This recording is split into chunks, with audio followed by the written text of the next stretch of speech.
Tengok ni guys, ini Omoda C7 PHEV dipreviewkan di Malaysia, so let's check it out. Model baru ni besar sikit dari Omoda 5 tapi lebih kecil banding dengan the C9.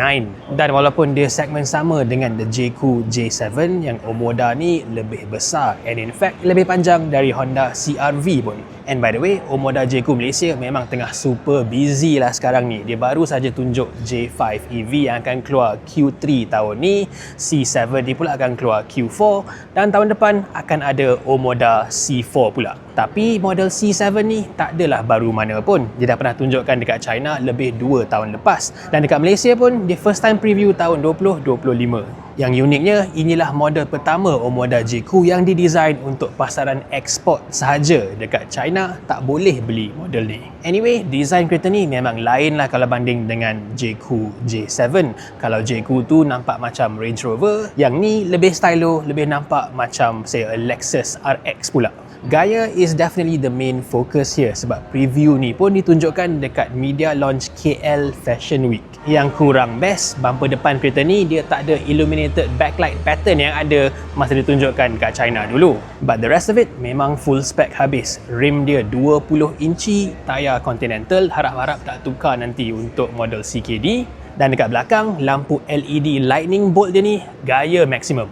Masuk dalam, design dia nampak simple tapi dia ada banyak detail yang menarik. Skrin tengah ni besar, sangat clear, 2.5K resolution dan dia punya brightness pun is very high, 1000 nits. The party trick, korang boleh slidekan skrin ni dari tengah ke kiri. So masa drive atas highway, penumpang depan boleh tengok movie. Dan bukan itu sahaja, kerusi sebelah kiri ni pun ada fungsi massage and full leg rest. Seterusnya, design steering dia pun nampak modern dan Omoda cakap it's inspired by the Sony PlayStation 5 punya controller. Plus dekat bawah center console ni dia ada integrated air freshener system sama macam Omoda C9. Yang aku tak suka, bahagian railing belakang center screen dia ni ada macam minyak ataupun lubricant sikit. Confirm cepat kotor.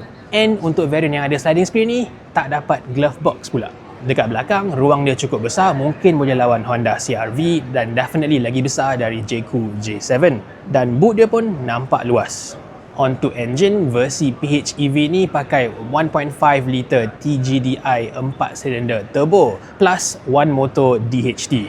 Ini lebih kurang sama dengan Jeku J7 versi PHEV tapi engine dia dah di-up-tunekan sikit. But still, walaupun nombor-nombor dia semua nampak macam tinggi, kereta ni tak adalah laju mana. 0 ke 100 tetap 8.6 saat sahaja. Dan sama dengan Jeku J7 PHEV, dia ada full EV range sekitar 100 km and total range kalau campur dengan full tank minyak juga sekitar 1200 km. For now, versi PHEV untuk model C7 ni dah confirm untuk Malaysia. Versi petrol biasa mungkin akan keluar juga tapi tak tahu bila. Apa yang lebih menarik, C7 ni ada banyak teknologi baru untuk brand Omoda and Jeku.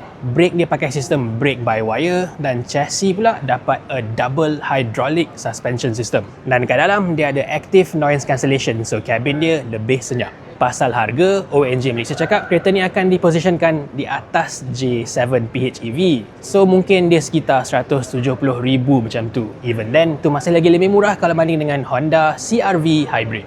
Dan model ni akan dipasang di kilang Omoda Jeku di Shah Alam, CKD dari start. So ini dia guys, Omoda C7 PHEV. Best ke tak best? Tulis kat bawah. Ciao.